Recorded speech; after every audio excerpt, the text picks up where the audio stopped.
మనకు బహుమానం మనం చేసిన దాన్ని బట్టి బహుమానం.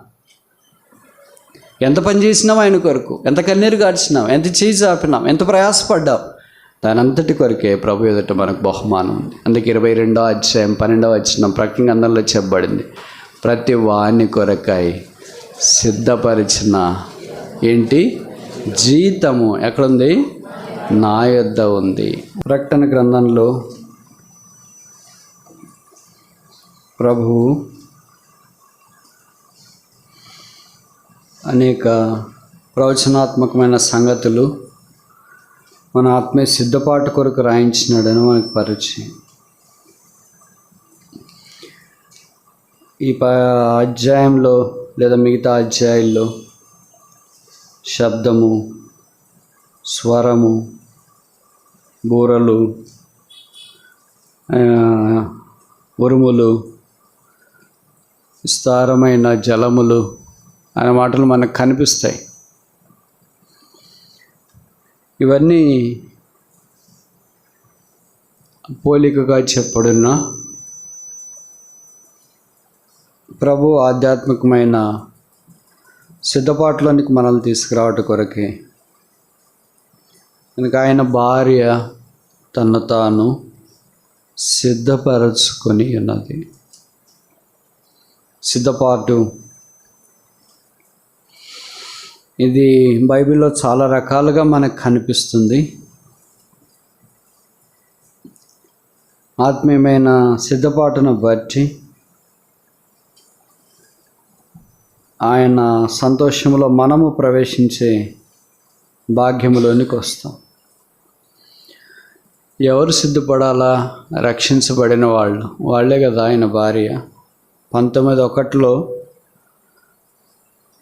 అటు తర్వాత బహుజనుల శబ్దం వంటి గొప్ప స్వరము పరలోకమందు ఇలాగూ చెప్పగా వింటిని, ప్రభువును స్తుతించుడి, రక్షణ మహిమ ప్రభావములు మన దేవునికే చెల్లును. మీలో చాలామంది చాలా రకాలైన ప్రసంగాలు వింటుంటారు కదా, టీవీలో, యూట్యూబుల్లో, ముఖ్యంగా ఈ మధ్యలో. వాళ్ళు సాధారణంగా ఎక్కువ వాడే పదము హల్లెలూయా, స్తోత్రం చెప్పండి అని. బైబిల్ అంతట్లో హల్లెలూయా ఈ అధ్యాయంలో మాత్రమే కనిపిస్తుంది 4 సార్లు. ఇప్పుడు చదివిన ఈ మాట 1 వేసి కింద రాశారు తెలుగు బైబిల్లో. 2 వేసి కింద రాశారు. ఏమని? బైబిల్ అంతట్లో మొదటిసారి హల్లెలూయా అనే మాట ఇక్కడ ఉంది. ఇదే బైబిలే ఇప్పుడు మీరు వినే బోధకులకి ఇస్తే ఎన్నిసార్లు హల్లెలూయా చెప్పింటారు? 20 నిమిషాలు అర్ధగంట వాక్యం చెప్తే హల్లెలూయాలో 20 సార్లు ఉంటాయి. ఇక్కడ హల్లెలూయా ఇంత అయిపోయిన తర్వాత చివర్లు అంటే గొర్రెపిల్ల భార్య సందర్భంలో హల్లెలూయా అనే మాటలు వాడాలి. అంటే అరుదుగా వాడే పదం. హల్లెలూయా అంటే అర్థం ఏంటి? ప్రభువును స్తుతించుడి. ఈ మాట ఈ అధ్యాయంలో 4 సార్లు కనిపిస్తాయి. ఎందుకు స్తుతించాలని మొదట రాసినారు? రక్షణ మహిమ ప్రభావములు మన దేవునికి. బైబిల్లో రక్షణ అనే మాట ఇదే ఆఖరిసారి, ఇంకా తర్వాత ఈ మాట కనపడదు. కనుక ఆఖరిసారి రక్షణ గురించి ప్రస్తావిస్తూ హల్లెలూయా ప్రస్తావన వచ్చినట్లు మనకు అర్థమవుతుంది. 2వ సందర్భము 19:2 వచనమా, 2వసారి వారు ప్రభువును స్తుతించుడి అనిరి. 4వ వచనం 3వసారి ప్రభువును స్తుతించుడని చెప్పుచు సింహాసనాసీనుడగు దేవునికి నమస్కారం చేయడు. ఇప్పుడు 4వసారి ఆఖరిసారి హల్లెలూయా. మళ్ళీ ఇంక పూడి హల్లెలూయా చెప్పొద్దు.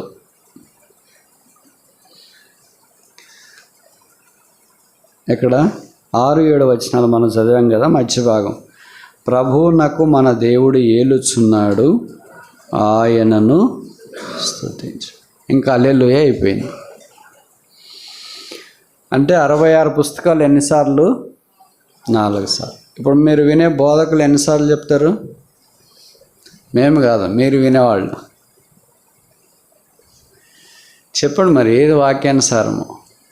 నేను కూడా కొన్ని సందర్భాల్లో ఏదో అటు ఇటు క్లిక్ చేస్తున్నప్పుడు వస్తుంటాయి, ఏమో పలానా వాళ్ళు చనిపోయినారు, ప్రభువుకు స్తోత్రం చెప్పండి అంటారు.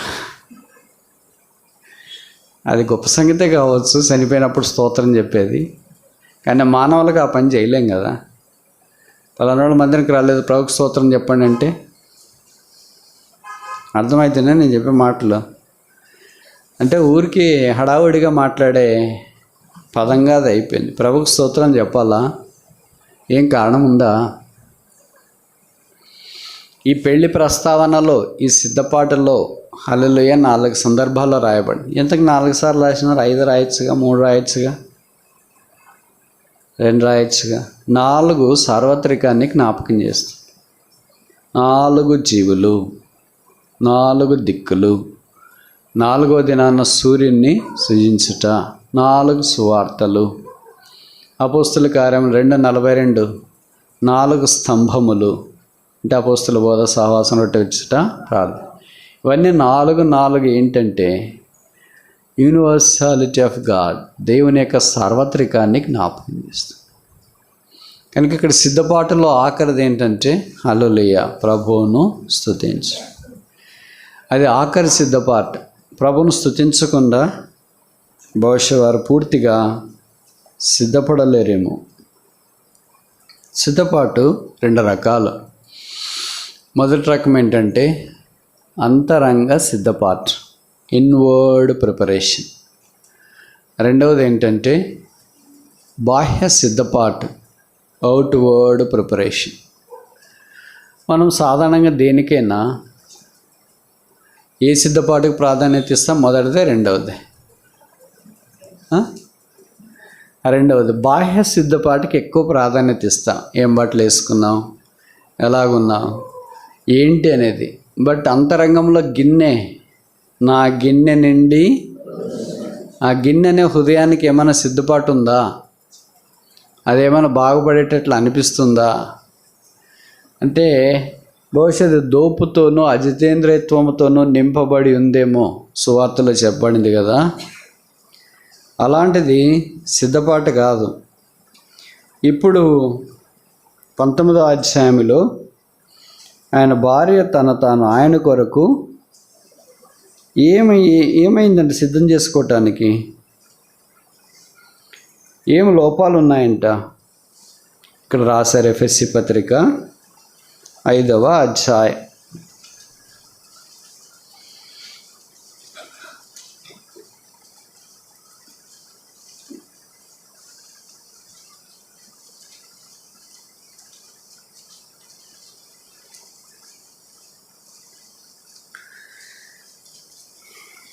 25, 27 వచనాలు కలిసి ఉన్నాయి. నేను పురుషులారా,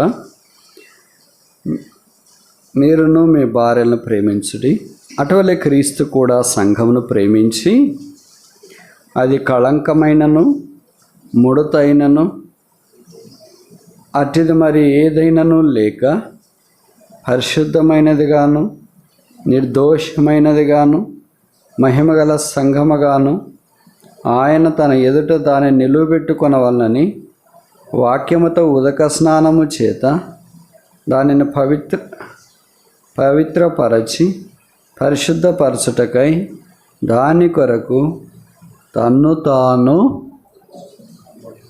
మొదట తనకు తాను ఎవరేం చేయాలా? ప్రభువు చేసినాడు ఈ పని. గలతీ పత్రికలో కూడా చెప్పబడింది, ఆయన మన కొరకే అప్పగించుకుని సిలువలో రక్తము కార్చి చనిపోయి సమాధి చేయబడి తిరిగి లేపబడ్డాడు. అందుకే ఇప్పుడు సంఘం వచ్చింది. ఆయన తను తానే అప్పగించుకున్న కారణం చేత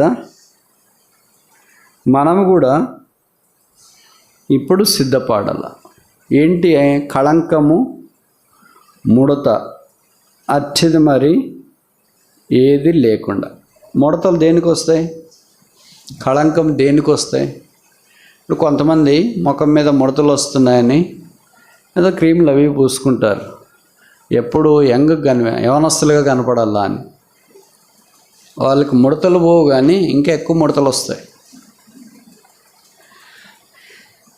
వాళ్ళు ప్రయత్నాలు ఏం చేస్తుంటారు కానీ ప్రయత్నాలకు భిన్నంగా జరుగుతుంటాయి. ముడత, కళంకం, స్పాట్లెస్ అండ్ బ్లేమ్లెస్ అంటే అక్కడక్కడ కళంకం మాదిరి కనిపిస్తుంది. ఈ రెండింటిని మరి ఏది శుద్ధి చేస్తుంది? దేవుని వాక్యం అని ఇక్కడ చెప్పబడుతూ వచ్చింది. వాక్యం ద్వారా వారు పరిశుద్ధపరచబడి మహిమగల సంఘముగా నిలువబెట్టబడాలని, అది దేవుని యొక్క ఉద్దేశం.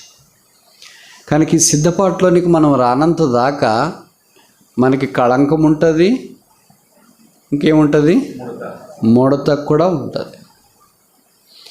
బట్టలు ఉతికిన తర్వాత ఆ మధ్యలో బ్రదర్స్ మాత్రం ఇస్త్రీ చేసుకుని వేసుకునేవాళ్ళు. ఇప్పుడు బ్రదర్స్ ఇస్త్రీ మర్చిపోయినారు అనుకుంటా. ఎవరు చేసుకుని వేసుకుంటున్నారు? ఇస్త్రీ లేకుండా డ్రెస్సులు, మరి కాస్ట్లీ శారీస్ ఈశ్వరులుగా వేసుకోరు. విచిత్రం ఏంటంటే బ్రదర్స్ ఇస్త్రీ చేసేదానికంటే వాళ్ళది ఇస్త్రీ చేసేదే కష్టము, డబ్బులు కూడా ఎక్కువ.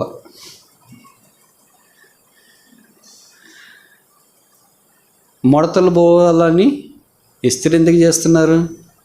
ముడతలు పోవటానికి. కాటనో అదో ఏదో వాడుతుంటే ముడతలు ఉంటాయని ముడతలు పోవటానికి. అలాగే మన ఆత్మ సంబంధమైన జీవితంలో కూడా మనకు ముడతలు పోవాలంటే మరి ఇస్త్రీపెట్టి లాంటివి అవసరం కదా, వాక్యము శుద్ధీకరించడం అవసరం కదా.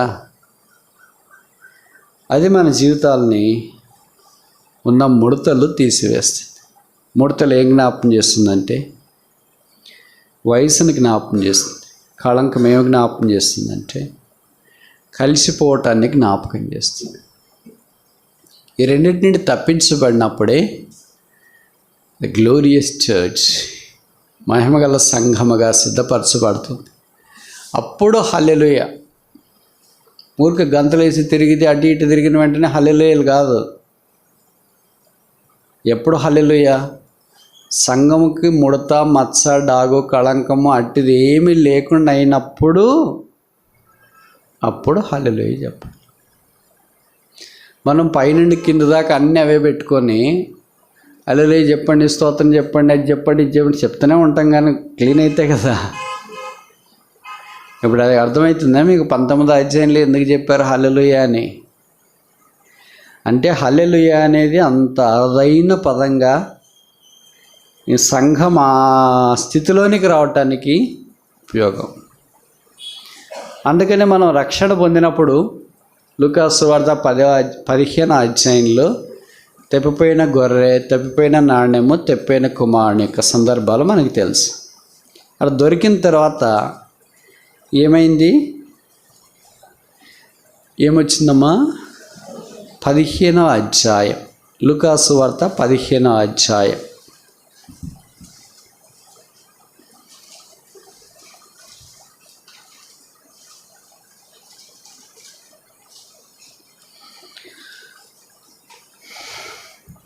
పదిహేనో అధ్యాయము 6వ వచనం. మీరు నాతో కూడా సంతోషించుడి, తప్పిపోయిన నా గొర్రె. 9వ వచనం. అది దొరికినప్పుడు తన చెలికత్తెలను పొరుగు వారిని పిలిచి నాతో కూడా నేను పోగొట్టుకున్న నాణ్యము దొరికినది. కనుక దొరికినప్పుడు ఏం కలుగుతుంది? సంతోషం కలుగుతుంది. ఇది సాధారణంగా బైబిల్ పండితులు రక్షణ లేని వ్యక్తి రక్షణ పొందినప్పుడు పరలోకంలో సంతోషం అని చెప్తారు. కొంతమంది ఏం చెప్తారంటే గొర్రెలు అంటే రక్షణ పొందినవే కదా, అది తప్పిన గొర్రె, నాణ్యం అంటే వెండిది కదా, వెండి అంటే విమోచన కదా, కనుక వాళ్ళు కూడా రక్షణ పొందిన వాళ్ళే, కానీ పరిస్థితులను బట్టి మన మాదిరి తప్పిపోయింటారు అని. మన మాదిరి అంటే ఇక్కడ మనం 99 మంది తప్పిపోయింటాం, ఒకటే మిగిలి ఉంటుంది. ఇక్కడ అలా కాదు, 99 మిగిలినాయి, ఒకటి తప్పిపోయింది. అలాగే నాణ్యాలు కూడా 9 మిగిలినాయి, ఒకటి తప్పిపోయింది. మనమైతే 9 తప్పిపోయింటే ఒకటి మిగిలి ఉంటుంది.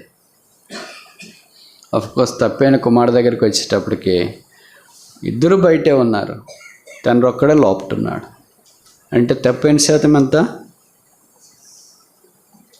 100 కుమారులు ఎందుకు అన్నాడు తండ్రి? ఇంట్లో ఉండాలని, వారసులు కావాలని. కానీ 2 కుమారులు ఎక్కడికి వెళ్ళారు? ఏదో ఒక పని మీద వెళ్ళారు, but they are not at home. ఇంట్లో లేరు, ఏదో ఒక పని మీద బయటికి వెళ్ళారు. మనం కూడా అంతే. తెప్పైన కుమారుని వల్లే అంత ఘోరంగా పోకపోయినా పెద్ద కుమారుని వల్లే వెళ్ళింటాం, పెద్ద కుమారుని వల్లే లేకపోయినా తెప్పైన కుమారుని వల్లే వెళ్ళిండి, ఏదో కుమారుని వల్ల రూపంలో వెళ్ళింటాం. దాసుల వల్లే మాత్రము లేము అక్కడ. కనుక ఇక్కడ అంతా సంతోషం వచ్చింది. అలాగే తప్పైన కుమారుడు వచ్చిన తర్వాత తండ్రి నాతో కూడా సంతోషించుట కొరకై లేదా అంతటా వారు సంతోషపడసాగరి. 24. ఇప్పుడు చూడండి యూదా పత్రిక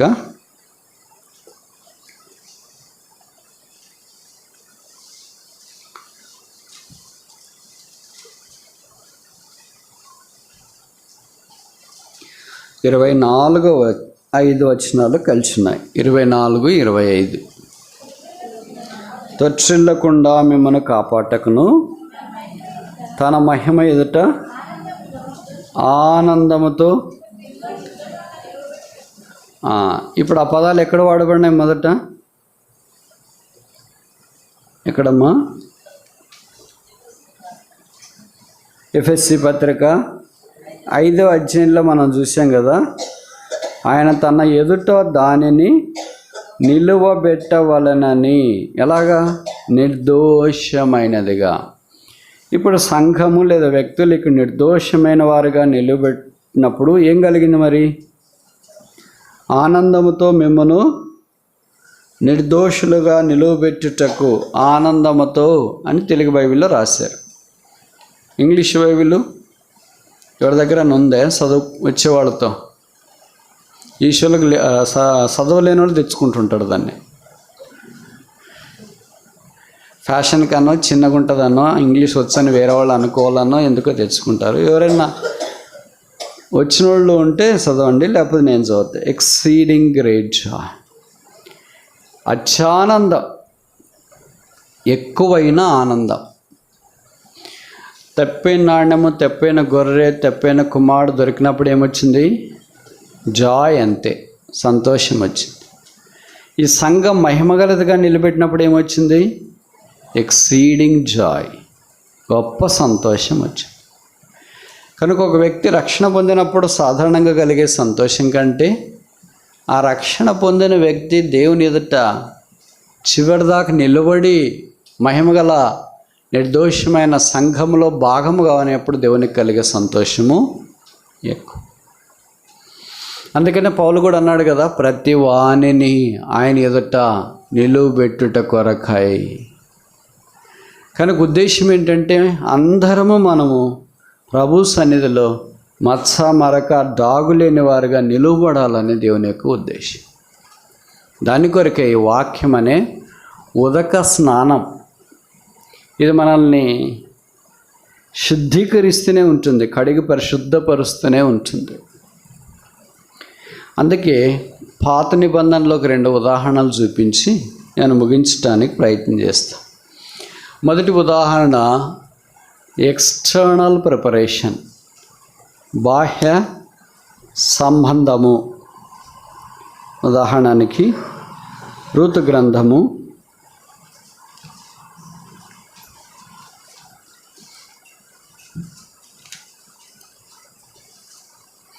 3వ అధ్యాయం 3వ వచనం. రూతు 3:3. నీవు స్నానం చేసి తైలం రాసుకొని నీ బట్టలు కట్టుకొని ఆ కళ్ళమునకు వెళ్ళుము, పుచ్చుకొనుట చాలించు వరకు నీవు అతనికి మరగైయుండుము. ఈ సందర్భం అంతా మనకు బాగా పరిచయము. నయోమి తన కోడలైన రూతుతో చెప్పిన మాటలు, బోయజును ఎలాగో దర్శించాలో ఆ సిద్ధపాటును గురించి ఇక్కడ మాట్లాడుతుంది. దర్శించాలంటే ఊరికే పని అమ్మాయి కదా, అంటే పరిగెరుకునే అమ్మాయి కదా, స్నానం లేకుండా వెళ్తానంటే కుదరదు. ఉదయం నుండి సాయంకాలం దాకా భవిష్యత్ పొలంలో పనిచేసిందేమో. 2వ అధ్యాయంలో అదే ఉంది. వేరే పొలానికి వెళ్ళొద్దు, ఇదే పొలంలోనే ఉండు అని బోయజ్ ఆజ్ఞాపించినాడు. ఇప్పుడు ఇంటికి వచ్చిన తర్వాత అత్త చెప్పిన మాట ఏంటంటే స్నానము చేసి, ఇది మనకి ఏ జ్ఞాపం చేస్తుంది? రక్షణను జ్ఞాపం చేస్తుంది. స్నానం చేసిన వాడు యోహాను సువార్త 13వ అధ్యాయంలో పాదాలు మాత్రమే కడుక్కుంటే చాలు, అంతా కడగబడవలసిన అవసరం లేదని ప్రభువు అన్నాడు పేతురుతో. కనుక ఇది రక్షణ జ్ఞాపం చేస్తుంది. రెండవది ఏంటి? తైలము రాసుకొని. ఇదంటే పాత నిబంధనలో సరిపోయింది. కొత్త నిబంధనలో నూనె వేసుకోమంటే బ్రదర్స్ వేసుకోరు, సిస్టర్స్ వేసుకోరు తలకి. వాళ్ళు ఏం చేస్తారు? నూనె వేసుకుంటే ముద్దపప్పు మాదిరిగా అనిపిస్తుంది, హెయిర్ ఫ్రెష్గా ఉండదు అని అనుకుంటారు. దానికి అట్లా కారణం చెప్పరు ఓపెన్గా. మామూలుగా స్నానం చేసేటప్పుడు చేసుకుంటాం లేండి, ఎప్పుడంటే ఎప్పుడే వేసుకోగానే. దిండకు అంటుకుంటుంది, దుప్పటి బట్టలకు అంటుకుంటుంది, అది ఇదేం చెప్తాం మనం. కవరేజ్ ఏరియా జియో మాదిరి కదా. ఇప్పుడు అందరు కవరేజ్ ఏరియా ఎట్లా ఇస్తారంటే ఎక్కడికైనా కవర్ అవుతుంది అది, ఏజెన్సీ ఏరియాలో కూడా. ఇక్కడ విచిత్రం ఏంటంటే ప్రభువు ఈ తైలము భౌతికమైన దాన్ని కాకుండా ఆత్మీయమైన పరిశుద్ధాత్మ దేవునికి పోలికను మనకు తెలుసు. కనుక మొదటిది శాల్వేషన్, స్నానం రక్షణ. రెండోది తైలము పరిశుద్ధాత్మ దేవునికి పోలిక. అది తక్కువ కాకుండా చూసుకోవాలి, అంటే పరిశుద్ధాత్మను ఆర్పకూడదు. ఇదే కదా మత్తయి సువార్త 25వ అధ్యాయంలో చెప్పబడింది. 2 గుంపులు ఉన్నాయి. మొదటి గుంపు ఏంటి? రెండవ గుంపు ఏంటి? బుద్ధి గల బుద్ధి లేని అని మామూలుగా మనం అనుకుంటాం. ఇంపార్టెంట్ ఫ్యాక్టర్ ఏంటంటే నూనె ఉన్నోళ్ళు నూనె లేనివాళ్ళు అని అర్థం, అంతే కదా. నూనె ఎవరి దగ్గర ఉందో వాళ్ళెవరు? బుద్ధి దేన్ని బట్టి వచ్చింది? నూనె లేకపోతే ఏమయ్యారు? మరి పరిశుద్ధాత్మ దేవునికి మనల్ని మనం అప్పగించుకొని కార్యసిద్ధి కొరకు అనుమతించబడకపోతే మనం ఎవరు? బుద్ధి ఉన్నోళ్ళు అంటే ఎవరు? పరిశుద్ధాత్మ దేవుని ద్వారా సిద్ధపరచబడేవాళ్ళు, తైలం పూర్తిగా రాసుకునేవాళ్ళు, ఆయనకు అప్పగించుకునేవాళ్ళు. అందుకే బైబిల్లో రాయబడింది కదా, ఆత్మను ఆర్పకుడి. ఆ పరిశుద్ధాత్మ దేవుడు మన హృదయంతరంగంలో ఉండి పని చేస్తున్నాడు. 10 మంది వచ్చినారు అక్కడ. 5 మంది దగ్గర నూనె పూర్తిగా ఉంది, 5 మంది దగ్గర నూనె కొద్దిగానే ఉందేమో. వాళ్ళకి కొద్దిగా ఉంది, అయిపోయిన తర్వాత ఆరిపోయినాయి. మళ్ళీ వాళ్ళు కావాలనుకోలేదు. కావాలనుకుంటే అంగడికి పోయి కొనుక్కోవాలంట. అంగిట్లో ఎట్లా దొరుకుతుంది? కనుక వారు కొనబోతుండగా అని బైబిల్లో రాసినారు. వెళ్ళారు, మరి దొరికిందో లేదో తెలియదు. కరోనా దినాల్లో మాదిరి షాపులన్నీ మూసేసినారేమో. వాళ్ళు మళ్ళా వచ్చినారు. కొనుక్కొని వచ్చింటారా, కొనుక్కొని వచ్చింటారా? అర్ధరాత్రి వేళ బహుశా నాకు తెలిసి కొనుక్కొని రాలేదేమో. అయ్యా అయ్యా మాకును తలుపు తీయనడిచి. అయితే నేనెవరో మీరెవరో నేను I know not who you are. అరే వాళ్ళ కన్యకలే. బయలు పండితులు ఏం చెప్తారంటే 10 మందిలో 5 మంది పెళ్ళి అయింది, 5 మంది పెళ్ళి కాలేదంటే వేరే. 10 మంది కన్యకలు అంటే అర్థం ఏంటి? రక్షించబడిన వాళ్ళే అని అర్థము, లోకం సాంగత్యం లేని వాళ్ళు అని అర్థం, ప్రభు కొరకు జీవించే వాళ్ళే అని అర్థం. వాళ్ళ సంఘానికి వలపటున్న వాళ్ళేం కాదు, అంత విశ్వాసులే. పెళ్లి కుమారునికి ఎదుర్కొంటే లోకస్తులు వస్తారా ఏంటి? విశ్వాసులే కదా వచ్చేది. కనుక వాళ్ళకి పెళ్లి కుమారుడు వస్తాడని తెలుసు. వెళ్ళేటప్పుడు సిద్ధలు తీసుకెళ్ళాలా, దాంట్లో నూనె తీసుకెళ్ళాలని కూడా వాళ్ళకి తెలుసు. అంటే బాగా మన మాదిరి సీనియర్సే వాళ్ళు, senior virgins, but not spiritual virgins. ఆత్మీయంగా వాళ్ళు పరిశుద్ధాత్మ దేవుని యొక్క ఆధీనం లేకుండా ఉన్నారు. ఇప్పుడు నేను అడిగే ప్రశ్న ఏంటంటే, ఎందుకు 5 మంది అట్లున్నారు, 5 మంది ఇట్లున్నారు? 6 మంది అట్లా, 4 ఇట్లుండొచ్చు కదా, 3 అట్లా, 7 ఇట్లుండొచ్చు కదా. అంత కరెక్ట్గా గరిగీసినట్లు ఎట్లున్నారు, దారం బట్టి కొలిసినట్లు మట్టపు గుండు పెట్టినట్లు ఎట్లున్నారు. ప్రార్థన చేయటానికి దేవాలయానికి ఇద్దరే ఎందుకు వచ్చారు? 3-4 రావచ్చు కదా. ఇక్కడ 10 మందే ఉన్నారు. ఇది 10 జ్ఞాపం చేస్తుంది, ధర్మశాస్త్రాన్ని జ్ఞాపం చేస్తుంది.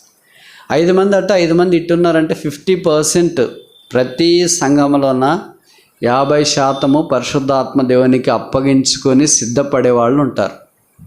మిగతా 50% వాళ్ళు కూడా కన్నికలే, వాళ్ళు కూడా ప్రభు వస్తాడని తెలుసు, వాళ్ళు కూడా రాత్రిపూట వచ్చేసారు, వాళ్ళు కూడా దీపాలు కొద్దిగా మొదట నూనె కూడా తీసుకొని వచ్చినారు. బట్ వాళ్ళు ఏమనుకున్నారంటే తొందరగా వచ్చేసాడు, అంతసేపు ఏం చేస్తాడు అమ్మాయి అని. కొద్దిగా సరిపోతుంది, ఏంటక్క సరిపోద్దా, ఇది చాలా 1/2 లీటర్ అంటే 1/2 లీటర్ ఎక్కువైపోతుంది, కావాలంటే నాకు కూడా కొద్దిగా ఇయ్యచ్చులే అనుకున్నారేమో. క్యాన్లు డబ్బాలు అది మామూలు నూనె కాకుండా ఏమంటారు గానకు తీసిన నూనె లాంటిది తెచ్చుకున్నారేమో, క్యాన్లు. వీళ్ళని చూసి మిగతా వాళ్ళు అనుకున్నారు ఎందుకక్క అంత తీసుకొని వచ్చారు, రాత్రి అంతా మండినా కూడా అంత అయిపోద్దా ఏంటి, ఏమో ఉన్నిని లేక ఉంటే ఎక్కడ పోద్ది, మనమే తెచ్చుకున్నాం, మనమే తీసుకెళ్తాం కదా అని తీసుకొని వచ్చినాము. భలేదాన్ని ఆయన బహుశా అనుకున్నారేమో. అందరు మధ్యరాత్రి దాకా అందరు దీపాలు వెలిగాయి, ఆరిపోలేదు వాళ్ళది. సాయంకాలం ఆరిపోయింటే వాళ్ళు పోయి కొనుక్కొని వచ్చింటారేమో, మనకు తెలియదు. వీళ్ళ మీద క్యాండిల్ తెచ్చింటారేమో. అప్పుడే ఆరిపోయింటే బాగుండే కదా, సిద్ధపడి ఉంటారు కదా. కానీ అర్ధరాత్రి చూడండి, ఆ మాట ఎంత చక్కగా రాశారు. 25వ అధ్యాయం మత్తయి సువార్త.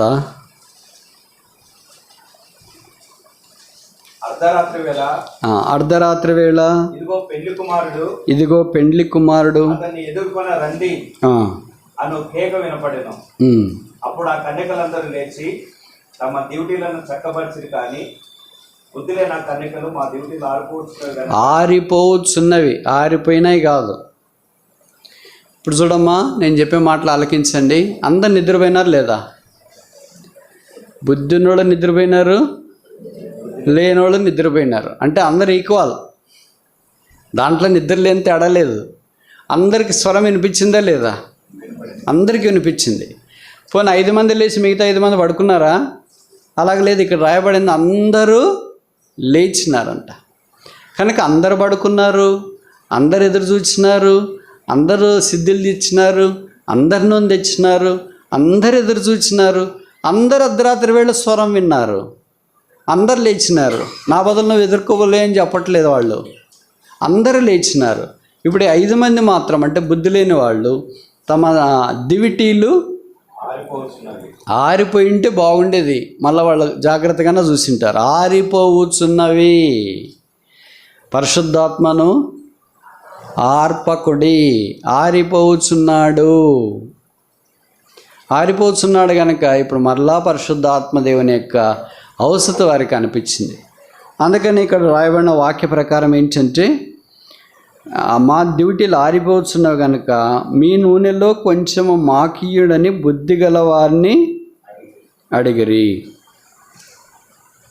ఇప్పుడు నేను ఒక మాట అడుగుతా, ప్రశ్న, మీరు నేరుగా సూటికి జవాబు చెప్పాలా. 10 మంది ఉన్నారు, 5 మందితో టార్చ్ లైట్లు ఉన్నాయి, మిగతా 5 మంది కవర్ అవుతారా, కవర్ గారా? రాత్రి అయింది అనుకోండి, కరెంటు పోయింది, ఎవరో మీ దగ్గర 10 టార్చ్ లైట్లు ఉన్నాయి, యువతల 5 ఉన్నట్టుండి 5 టార్చ్ లైట్లు ఆగిపోయినాయి, 5 ఉన్నాయి. అందరికి కనిపిస్తామా లేదా ఎవరు వచ్చేది ఎవరు పోయేది? మనం అడగొచ్చు కదా, అన్న ఈ వైపు కొద్దిగా టార్చ్ లైట్ వేయండి, లేకపోతే మొబైల్ ఫోన్ టార్చ్ ఆన్ చేయండి అని చేయొచ్చా లేదా? అవుతారా లేదా? మామూలుగా ఒక బ్యాటరీ ఉంటే, ఒక మొబైల్ ఫోన్ ఉంటే, ఒక లైట్ ఉంటే చూడు ఇంతమంది కూర్చుందాం. ఇక్కడ ఎందుకు మరి 10 మందికి 5 లైట్లు ఉంటే సరిపోలేదు, 10 కావాలంట. మళ్ళీ ఉదయం దానికి టాపిక్ వస్తే తన్ను తాను ఎవరిది వాళ్ళకు ఉండాల్సిందే. వాళ్ళ లైట్లో నేను పోతానంటే కుదరదు, వాళ్ళ దీపం నేను తీసుకుంటానంటే కుదరదు, వాళ్ళ నూనె నేను తీసుకుంటానంటే కుదరదు, మీరు లైట్ పెట్టండి మీ వెలుగులో నేను వస్తానంటే కుదరదు. అవన్నీ భూమి మీద సరిపోతుంటాయి. ఇన్ని భౌతికంగా మాట్లాడటానికి బాగానే ఉంటుంది సరదాగా. ఇప్పుడు ఆత్మీయతలోకి వచ్చేటప్పటికి అలా కాదు, తన్ను తాను ప్రతి వాడికి ఏముండాలా, సిద్ధే, నూనె, వెలుతురు కనిపించాలి. ఇవన్నీ ఖచ్చితంగా ఉంటేనే పెళ్లి కుమారుని ఎదుర్కోవడానికి సిద్ధపాటు ఉంది అనేది ఆ దినాల్లో ఉన్న సాంప్రదాయం. కనుక 5 మంది బుద్ధి గల వాళ్ళు ఏం చెప్పారంటే, ఇది మాకు మీకు చాలదు కనుక పోయి కొనుక్కోండి అని చెప్పారు. 10వ వచనం, వారు కొనబోచుండగా పెండ్లి కుమారుడు వచ్చి, అప్పుడు ఏం రాశారు ఇక్కడ? సిద్ధపడి ఉన్నవాడు అతనితో కూడా పెళ్లి విందు లోపలికి. ఇప్పుడు నాకు ఒక పాయింట్ చెప్పండి, నేరుగా సూటికి చెప్పాలా. సిద్ధపడిన వారంటే ఎవరు?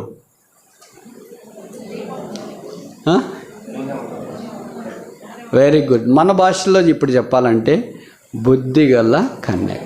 ఇక్కడ ఈ మాట రాయలేదేంటి? బుద్ధిగల కన్యకలు ఏమని? అతనితో కూడా పెండ్లి విందుకు లోపలికి పోయిరి అని రాయలేదు. తర్వాత ఏంటి? దివిటీలు సిద్ధంగా ఉన్న, దివిటీలు చక్క చేసుకున్నవారు అతనితో కూడా పెళ్లి విందుకు లోపలికి పోయిరి అని రాయలేదు. తర్వాత కొనకుండా ఉన్నవారు ఆయనతో కూడా లోపలికి పోయిరి అని రాయలేదు. ఇక్కడ ఏం రాశారు? సిద్ధపడి ఉన్నవారు. అంటే వాళ్ళందరికీ ఒకే పేరే పెట్టాడు పరిశుద్ధాత్మ దేవుడికి. ఎవరికి? బుద్ధిగల కన్యకలకు, సిద్ధుల్లో నూనె తెచ్చుకున్న వారికి, లేచి పెళ్లి కుమారుని ఎదుర్కోవటానికి తమ డ్యూటీలు చక్క చేసుకున్న వారికి. మనం ఏమైనా పేర్లు వీళ్ళకి బైబిల్లో వాడినా చివరికి వచ్చేటప్పటికి వారందరికీ ఒక పేరు పెట్టాడు. ఏమనంటే సిద్ధపడిన వారు, ప్రిపేర్డ్ పీపుల్. ఇప్పుడు ప్రభు వచ్చినప్పుడు ఇవన్నీ ఏమీ డిఫరెన్స్ లేదు. ఏమని బుద్ధున్నోళ్ళు, బుద్ధి లేనివాళ్ళు, నూనె ఉన్నోళ్ళు, నూనె లేనివాళ్ళు, తర్వాత ఎలగేవాళ్ళు, ఎలగని వాళ్ళు, నిద్రపోయేవాళ్ళు, నిద్రపోని వాళ్ళు, అది ఇది కదా, ఒకటే. సిద్ధపాటు ఉన్నవాళ్ళ, సిద్ధపాటు లేనివాళ్ళు, ప్రిపేర్డ్ పీపుల్, అన్ప్రిపేర్డ్ పీపుల్. సిద్ధపాటు కలిగిన వాళ్ళు, సిద్ధపాటు లేనివాళ్ళు. మనకు చాలా దాంట్లో సిద్ధపాటు ఉంటుంది కదా. మన రోడ్ల మీద వెళ్ళేటప్పుడు కూడా కొన్నిసార్లు కనిపిస్తుంది బోర్డులు, బయట బోర్డు పెట్టింటారు హైవేల మీద అయితే, భోజనము రెడీ, సిద్ధం, ఊట రెడీ, దాన్ని 5 భాషల్లో రాసింటారు. అంతా రెడీ రెడీ రెడీ. మరి is a man, the church is ready for the Lord's coming. ప్రభు రాకడి కొరకు మనుష్యుడు, దేవుని సంఘము సిద్ధమా? సిద్ధముగా ఉన్నవారు ఆయనతో కూడా ఉండుటకు లోపలికి పోయారు. రూతు ఇప్పుడు బోయజ్ దగ్గరికి వెళ్ళాలంటే భౌతికమైన సిద్ధపాటు మనకు కనిపిస్తుంది. మొదటి స్నానం చేసింది, రెండవది తైలం పూసుకునింది, మూడవది ఏంటి? బట్టలు కట్టుకొని, తర్వాత కల్లమునకు వెళ్ళుము, అతనికి మరగై ఉండుము. ఈ 5 విషయాలు మీరు గమనించాలి. మొదటిది బట్టలు, స్నానము, సాల్వేషన్, రక్షణ. రెండవది తైలము, శాంక్టిఫికేషన్ లేదా స్పిరిట్, పరిశుద్ధాత్మ దేవుడు. మూడవది బట్టలు కట్టుకొనట, స్పీక్స్ ఆఫ్ రైచియస్నెస్, దేవుని నీతి అనే మైమరు అనే బట్ట ధరించుకొనట. తర్వాత 4వది ఎక్కడికి వెళ్ళాలా? ఇంట్లో ఉంటే కుదరదు, కల్లమునకు వెళ్ళుము అంటే కలిసే స్థలం అది. ఆ కల్లము ప్రభు యొక్క శిలువను మనకు జ్ఞాపకం చేస్తుంది. సంఘం యేసు ప్రభు యొక్క శిలువ ద్వారా బయటకు వచ్చింది. ఇప్పుడు ఆ శిలువ దగ్గరే కలుస్తుంది. అందుకే మనకు తెలుసు కదా, ఓర్నాను కల్లము దగ్గర దావీదు ఆ పొలం తీసుకొని దాన్ని దేవుని నివాస స్థలంగా చేయట కొరకు ఒక బలిపీఠము కట్టడం, సొలొమోను ఆ తర్వాత అక్కడే దేవుని మందిరాన్ని నిర్మించడానికి ఉపకరించినట్లు వాక్యం ద్వారా మనకు అర్థమవుతుంది. ఇప్పుడు 5వది ఆఖరిది ఏంటంటే అతనికి మరగై ఉందము. ఎగ్జిబిషన్ లేదు ఇక్కడ, మరగై ఉండుట. సంఘం ఎలాగుంది? మరగై ఉంది.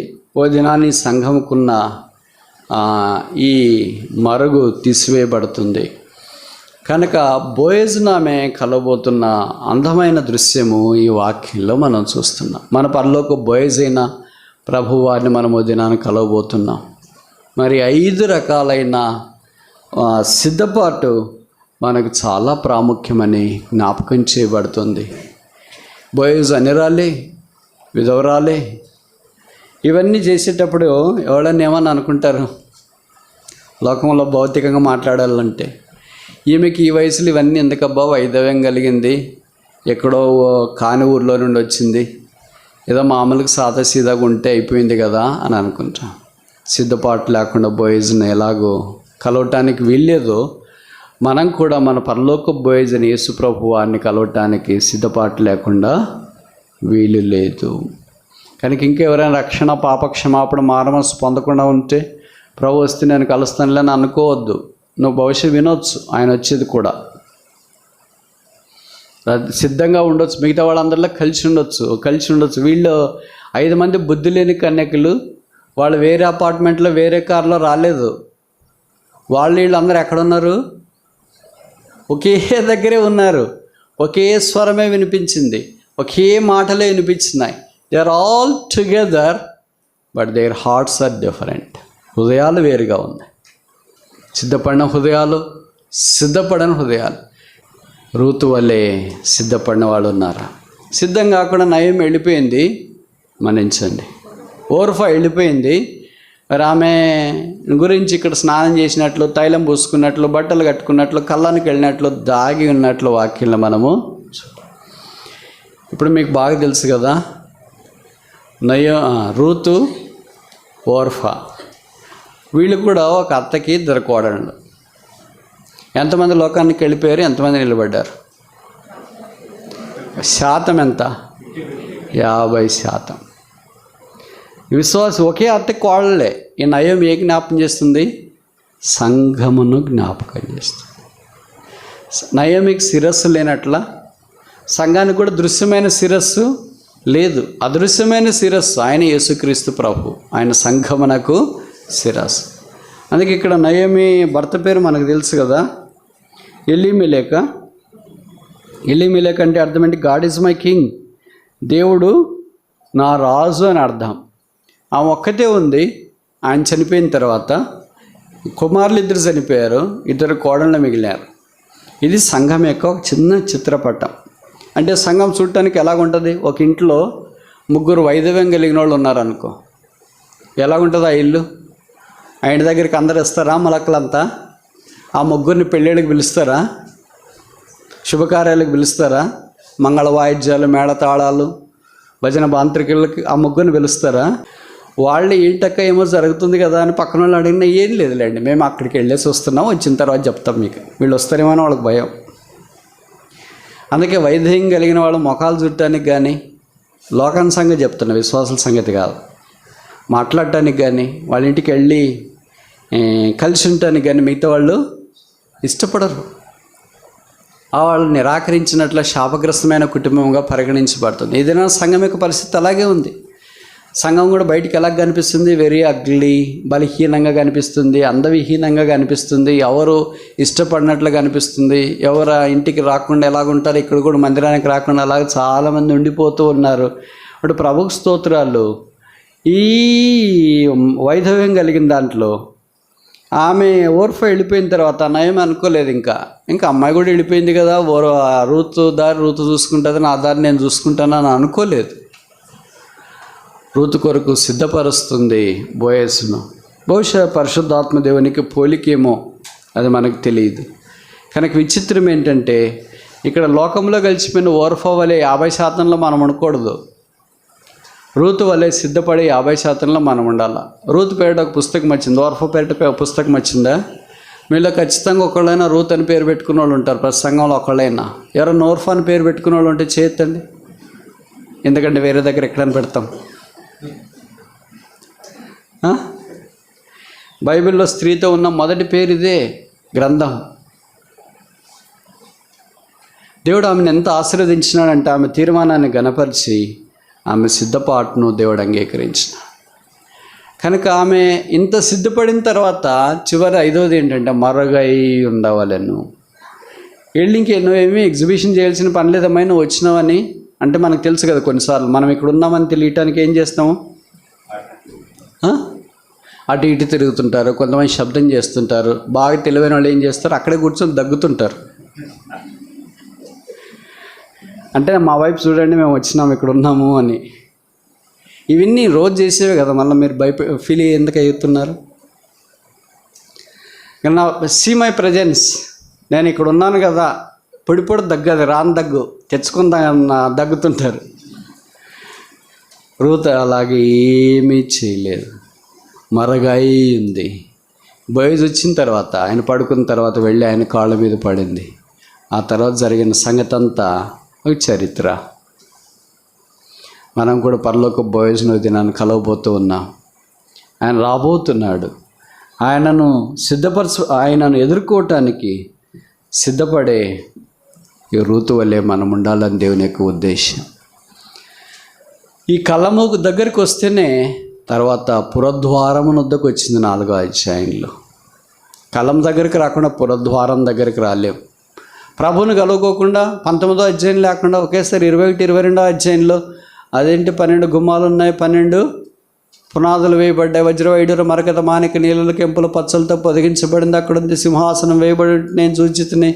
తర్వాత సింహాసనం మధ్యలో నుండి ఏమొస్తుంది, స్వచ్ఛమైన స్ఫటికం వలె ప్రవహించిన నీటి ప్రవాహం ఒకటి వస్తూ ఉంది. అవన్నీ నేను దినాన్ని చూడబోతున్నాను. అన్నీ బాగానే ఉన్నాయి. బట్ 19వ అధ్యాయం దగ్గరికి వస్తేనే 21, 22 దగ్గరికి మనం వెళతాం. కళ్ళం దగ్గరికి వస్తేనే బోయజ్ పురద్వారం దగ్గరికి వెళతాం. కళ్ళం దగ్గరికి రాకుండా, కళ్ళం కష్టమైంది, పరీక్షకే ఇది సిద్ధపరచబడేది. మీకు తెలుసు కదా, కళ్ళం దగ్గరికి ఊరికి వేసిన విత్తనాలన్నీ తీసుకెళ్ళరు అక్కడికి. దేన్ని తీసుకెళ్తారు? దూలగొట్టడమేనా అనేది ఇక్కడ అమ్మా.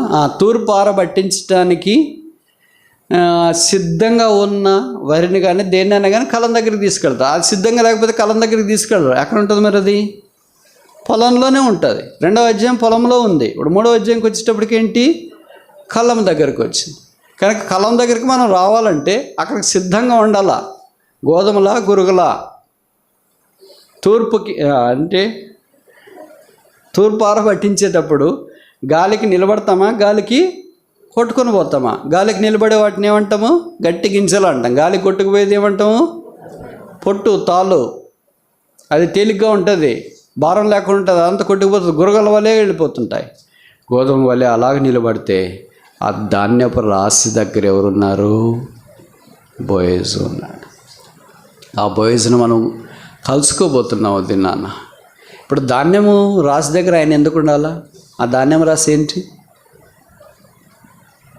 మీకు వద్దా? కావాలా వద్దా? మీకు మస్తుగా ఉన్నాయి ఇక్కడే. ఆ ధాన్యం రాసే మన బహుమానాల రాశి. ఆయన మనకు బహుమానం ఇవ్వబోతున్నాడు. రూతుకు ధాన్యం ఇవ్వాలి కదా, మరి మనకు బహుమానం మనం చేసిన దాన్ని బట్టి బహుమానం. ఎంత పని చేసినాం ఆయన కొరకు, ఎంత కన్నీరు గార్చినాం, ఎంత చేయి చాపినాం, ఎంత ప్రయాసపడ్డాం, దాని అంతటి కొరకే ప్రభు ఎదుట మనకు బహుమానం ఉంది. అందుకే 22వ అధ్యాయం 12వ వచనం ప్రకటన గ్రంథంలో చెప్పబడింది, ప్రతి వాని కొరకై సిద్ధపరిచిన ఏంటి జీతము ఎక్కడుంది? నా యొద్ద ఉంది. ఉంటే మనం ఏం చెప్పవచ్చు? మీ దగ్గర ఉంది కదా ప్రభువా, ఒకసారి ఫోన్పేనో గూగుల్ పేనో కొట్టేయి, ఆన్లైన్ ట్రాన్స్ఫర్ చేసేయి. అట్లా ఆన్లైన్ రాదు ఇది, ఫోన్పేలో రాదు ఇది, గూగుల్ పేలో రాదు ఇది.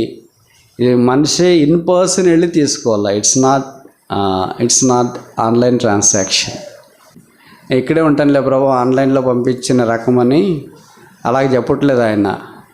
ప్రతి వాణి కొరకు అందరితో కలిసి పంపి అని కూడా చెప్పట్లేదు. కొన్నిసార్లు మనం పొలానికి వెళ్ళినప్పుడు మన ఇరుగు పొరుగు మనకు తెలిసిన ఫ్రెండ్స్ వాళ్ళు రాకపోతే కూలి ఇస్తున్నారు అనుకోండి. వాళ్ళు ఇంతకుముందు 2-3 రోజుల క్రితం వచ్చింటారు, ఆ రోజు వచ్చినారు, మూడో రోజే కూలి ఇస్తారనుకో, 3 రోజులది.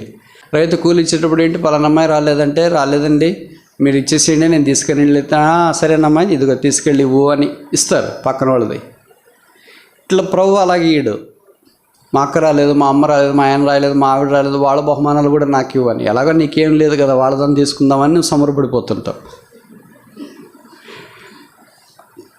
ప్రభు అలాగే ఎవరు వాళ్ళే ప్రతి వాణి కొరకు. ఇక్కడ రాసినారు ఆ మాట 22:12లో, ప్రతి వాణి కొరకు సిద్ధపరిచిన జీతం మా ఆయనది ఇవ్వండి అంటే, మా ఆవిడది ఇవ్వండి అంటే, మా అత్త కొడుకుది ఇవ్వండి, కూతురిది ఇవ్వండి, అత్తది ఇవ్వండి.